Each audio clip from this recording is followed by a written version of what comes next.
Fin de semaine décisive sur les marchés financiers. Bienvenue à toutes et à tous les amis dans cette nouvelle vidéo. J'espère que vous allez bien.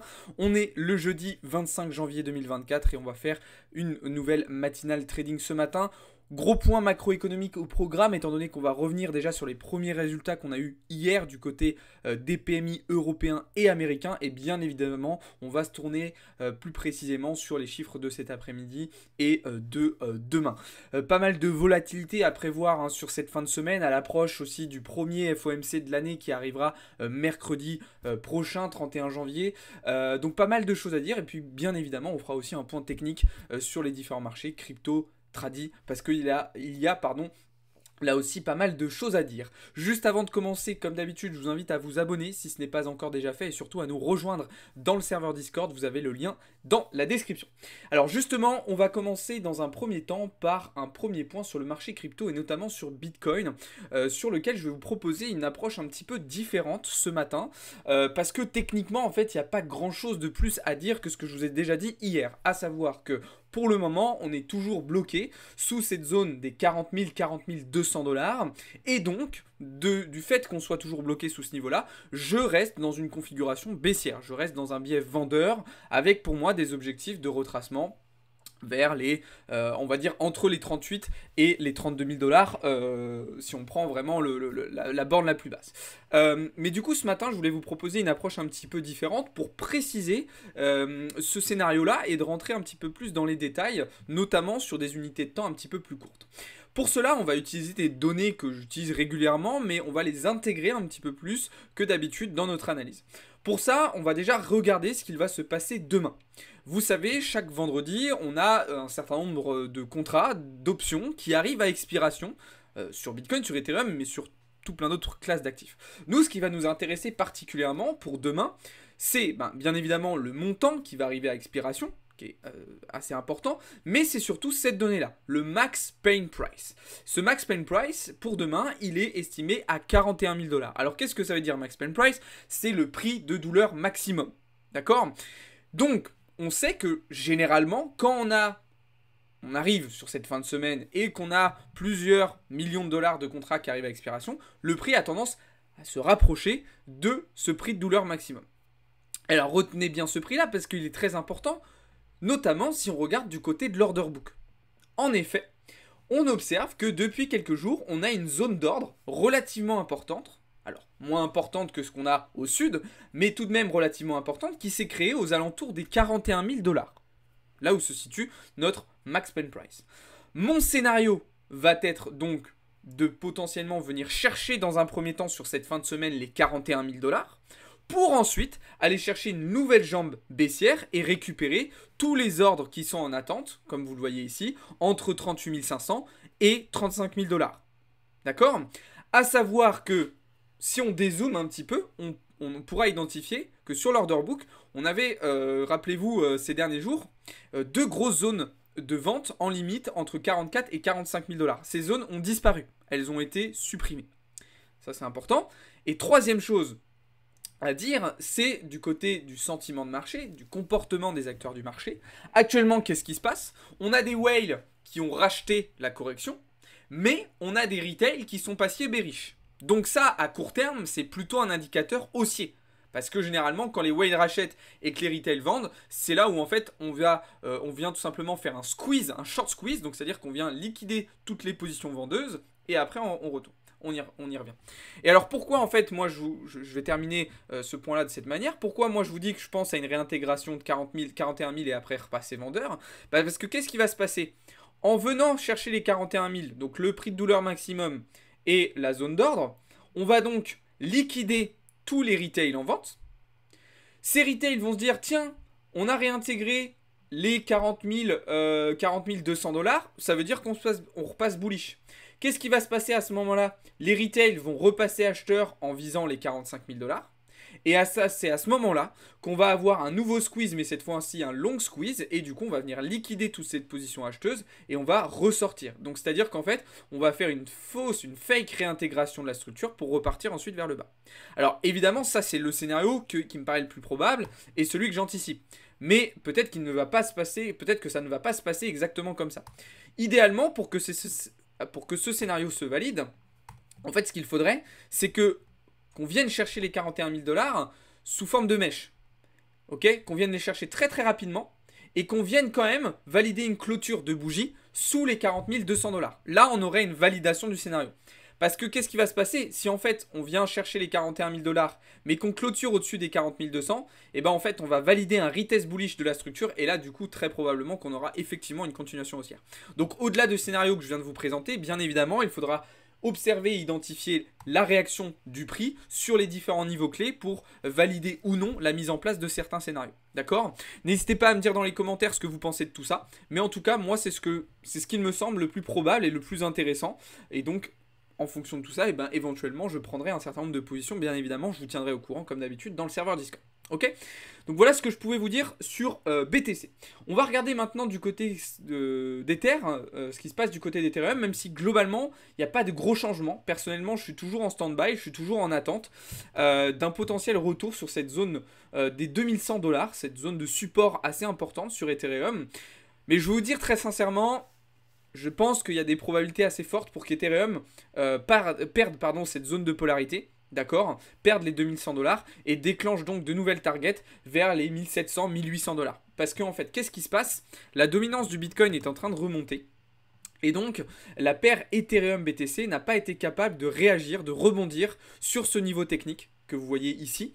Et donc, la perte de ce niveau va entraîner une sous-performance d'Ether, va entraîner donc une correction plus profonde et plus violente potentiellement que celle de BTC. Et donc, on pourrait se retrouver avec une correction sous les 2100 $. Alors évidemment, là aussi, ce scénario s'invaliderait si on a effectivement réintégration des 40 200 et qu'on retourne chercher les 45 000. Là, du coup, on aurait un Ether qui pourrait rebondir aussi et cela pourrait potentiellement lui permettre aussi de rebondir face à Bitcoin. Ça, on le verra dans un second temps. Pour le moment, c'est trop compliqué à estimer. Mais pour le moment, je reste dans une optique plutôt baissière sur Ethereum, donc pas de repositionnement pour ma part pour le moment, je reste en observation. Du côté des alts, on a validé nos trades sur ARB et Matic en short. On a observé de très beaux rebonds sur le Sol et le XAI sur lesquels on s'est positionné à l'achat.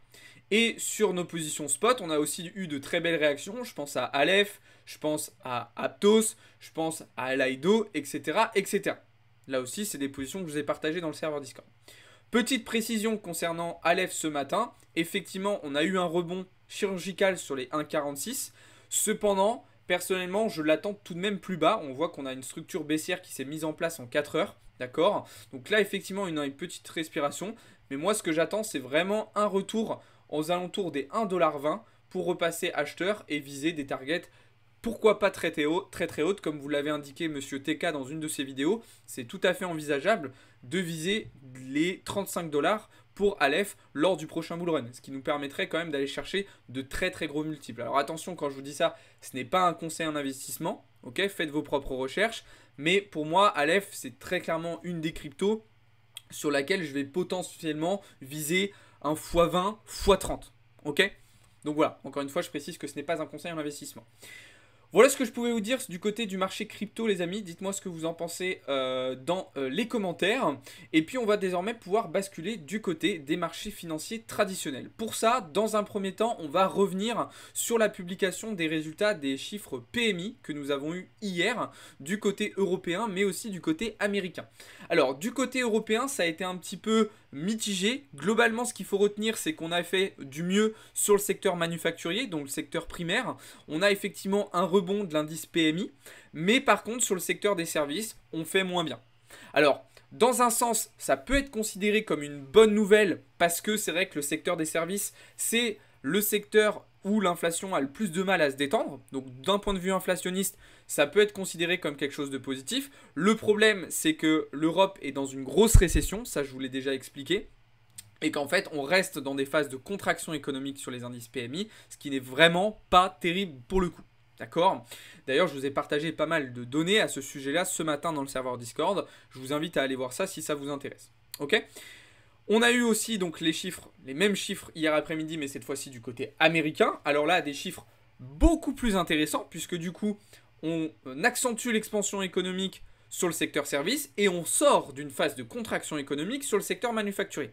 Donc Dans un certain sens, c'est une bonne nouvelle puisque ça montre à nouveau la résistance et la résilience de l'économie américaine.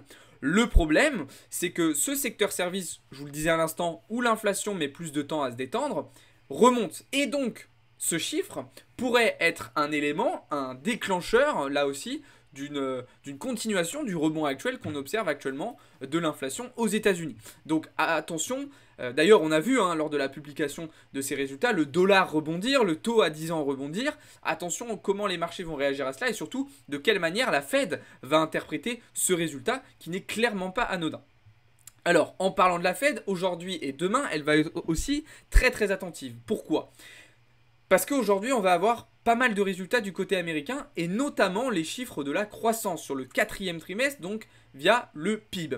Rappelez-vous, fin d'année 2023, sur le T3, on avait eu des chiffres de la croissance qui avaient été extraordinaires, sensationnels et qui étaient montés aux alentours des 5%. 5,1% en version prématurée, 4,9% en version finale. Donc, une croissance qui avait rebondi, mais attention, on avait pu identifier le fait que cette croissance avait rebondi particulièrement à cause ou grâce, on va dire, à la consommation privée. D'accord ? Ce qui est plutôt logique dans un contexte de fin d'année, avec Thanksgiving, etc., etc. Le truc, c'est que là, tout ce qui va être consommation privée, elle s'est réduite, et donc on va revenir sur des niveaux de croissance plus raisonnables, plus mesurés, et on ne peut plus logique. Ainsi, on peut donc se dire que les marchés vont peut-être profiter de ce genre de résultats pour respirer un petit peu, étant donné que la croissance redescend. Attention aussi cette semaine, on a eu les résultats de Netflix avant-hier, on a eu les résultats de Tesla hier soir. Il y a eu pas mal de résultats d'un point de vue microéconomique qui sont à prendre en compte, évidemment, dans le comportement des marchés. D'ailleurs, petit aparté concernant Tesla, globalement, des plutôt bons résultats, mais avec une croissance quand même qui diminue, et d'ailleurs ça se voit graphiquement, on le verra tout à l'heure. Et l'autre bonne nouvelle, c'est que Tesla n'a pas touché à ses bitcoins. Ça c'est plutôt pas mal. Ok ? Donc ça, c'est les résultats qu'on aura cet après-midi. On aura bien évidemment aussi à surveiller aujourd'hui du côté européen la décision de la Banque centrale sur les taux d'intérêt directeurs, d'accord, qui sans surprise devrait se maintenir à 4,5%. Donc là aussi, je ne m'attends pas forcément à énormément de volatilité parce que en fait, c'est quelque chose qui a été pricé déjà par le marché. Mais par contre, il va falloir surveiller les résultats US puisque donc au-delà du PIB, on aura commande de biens durables, permis de construire, vente de logements neufs et inscription hebdomadaire au chômage. Petit aparté brièvement sur les résultats IFEO de ce matin en Allemagne, très mauvais résultat, je vous l'ai partagé aussi sur Discord ce matin. D'ailleurs, on voit que depuis le DAX a corrigé un petit peu suite à une ouverture qui a été plutôt pas mal sur le début de semaine. Là, on a eu clairement de la correction ce matin sur le DAX qui est, je pense aussi un petit peu en attente des résultats de cet après-midi. Mais du coup, les perspectives économiques en Allemagne qui continuent de diminuer alors que les estimations anticipaient un rebond. Les estimations anticipaient du mieux et finalement on a du moins bien. Donc là, c'est clairement pas des bonnes nouvelles. Demain, je vous rappelle, on aura aussi les résultats PCE, donc aux États-Unis, à savoir l'inflation qui devrait rester au-dessus de 3%. Évidemment, ce sera un indicateur très très important qu'on prendra en compte. Voilà pour le point macro. On va donc se tourner un petit peu plus du côté technique désormais. Donc comme je vous le disais, le DAX qui retrace un petit peu, mais globalement qui reste assez fort. Les indices européens qui sont relativement plus faibles que les US. D'ailleurs, on voit notamment le FTSE et le CAC qui souffrent un petit peu plus. Ça tombe bien, c'est les deux sur lesquels on s'est positionné actuellement à la vente, sur lesquels on a fait des renforcements de position à la vente. Comme je vous l'expliquais ce matin, c'est ce qu'il faut faire. On insiste sur les plus faibles. Alors attention, ne sortez pas cette phrase du contexte. Mais effectivement, en trading, on tape sur les plus faibles. C'est là où on va insister, où on va accentuer nos positions. Et les plus forts, on les met de côté pour le début. Ok ? Et du côté américain, on va appliquer ce même raisonnement. C'est-à-dire que Dow Jones, S&P 500 et Nasdaq sont pour le moment très forts, même si on a eu oversell hier sur la session US S&P, donc ce qui peut être un indicateur baissier pour la fin de semaine. Le Dow Jones, lui, qui a été pendant un bon moment le plus costaud des trois principaux indices américains. Je ne prends pas en compte le Russell 2000 sur les petites caps, sur les low cap US, mais donc le Dow Jones qui est le plus faible des trois, donc c'est celui-ci sur lequel on s'est positionné. D'ailleurs, on a eu une très belle bougie de retournement hier après-midi durant la session US. Ok ? Maintenant, on y va quand même avec des tailles de position très raisonnables parce qu'on va sur du contre-tendance, parce qu'on a des marchés qui restent bullish et donc potentiellement pas mal d'incertitudes, mais on a quand même des données qui vont plutôt dans ce sens-là. Ok ? Du côté du Forex, pas de grands changements. On est toujours vendeur sur EURUSD. D'ailleurs, pour ceux qui sont dans le serveur Discord, on a fait un renforcement de position hier sur EURUSD lorsque le prix est venu récupérer ce niveau-là. On est toujours acheteur sur EURGBP. La réaction se fait un petit peu attendre, mais on est toujours sur nos prix d'entrée. Toujours vendeur sur le GBP-AUD, là aussi, réaction qui se fait attendre. Et sinon, on est toujours vendeur aussi sur les paires JPY, 4 JPY, GBP JPY, NZD JPY, sur lesquels on a pris déjà pas mal de profits sur ce début de semaine. Et pareil, continuation haussière sur USD4, pas de changement de ce point de vue-là. Donc en gros, sur le Forex, pas de changement, on est toujours à peu près sur les mêmes positions et sur les mêmes lignes directrices. D'ailleurs, on a bien fait de s'exposer un petit peu plus au marché du Forex cette semaine, puisque ça nous a permis de nous hedge un petit peu par rapport aux pertes qu'on a pu avoir, notamment sur le Nasdaq, pour ceux qui sont dans le Discord. Voilà, et puis pour terminer donc sur les matières premières, donc toujours sur un flux acheteur du côté du pétrole, hein, position qui se passe très bien, qui vous a été partagée début de semaine. Donc là, encore une fois, vous pouvez, si vous le souhaitez, prendre une deuxième zone de profit, d'accord, ça peut être intéressant, et potentiellement fonctionner avec un stop loss suiveur si vous le souhaitez, en fonction de votre risk management et votre stratégie. Pour ce qui est du gold, je pense qu'on est bien parti pour aller chercher du baissier finalement. On voit qu'on a un MSS Boss qui se met en place en 4 heures. Bon, on va attendre encore des confirmations. Idéalement, moi, ce que j'aimerais faire pour aujourd'hui, je vous tiendrai au courant dans le Discord, mais ça serait d'aller chercher une position qui ressemblerait à quelque chose comme ça. Donc avec un SL au-dessus de ces 3 highs et du coup viser la target qu'on avait travaillé, donc des 1980 points. Ça nous fait un RR de 3. Voilà, on va voir, attention, parce que ces highs potentiellement contiennent peut-être un petit peu de liquidité. Donc on va être prudent, peut-être qu'on décalera un petit peu le prix d'entrée sur ces niveaux-là. Et puis du coup un SL qui sera plus haut. On verra comment on va s'ajuster, ça va dépendre du comportement du dollar aussi cet après-midi. Mais pour le moment, j'ai quand même plutôt tendance à viser ces 1980 points. Et puis, on viendra à viser 2080 plus tard. Je vous tiendrai au courant de toute façon, là aussi, dans le serveur Discord. Voilà ce que je pouvais vous dire de ce point de vue-là. Le VIX qui rebondit un petit peu, mais ça reste quand même très calme. De toute façon, on se retrouvera cet après-midi à partir de 14h15 comme d'habitude pour suivre les résultats macro du jour et puis l'ouverture de Wall Street. Et puis voilà, ça va être encore une bonne journée les amis. Encore une fois, si vous voulez en savoir plus, aller un petit peu plus en profondeur, venez dans le serveur Discord. Je vous ai partagé beaucoup de contenu à l'écrit sur les différents sujets qu'on a pu aborder aujourd'hui. Pour ceux qui nous ont découvert aujourd'hui dans cette vidéo, n'hésitez pas à vous abonner et puis surtout à nous rejoindre dans le Discord. Voilà, vous avez le lien dans la description comme d'habitude. Petite annonce aussi de fin de vidéo, notre site internet est enfin disponible. Vous avez aussi le lien dans la description, donc vous pouvez aller voir ça et nous faire des petits retours, ça sera avec grand plaisir. Je vous souhaite à toutes et à tous une très bonne journée et je vous dis à tout à l'heure. Ciao tout le monde, c'était Alex pour Blockchain Capital.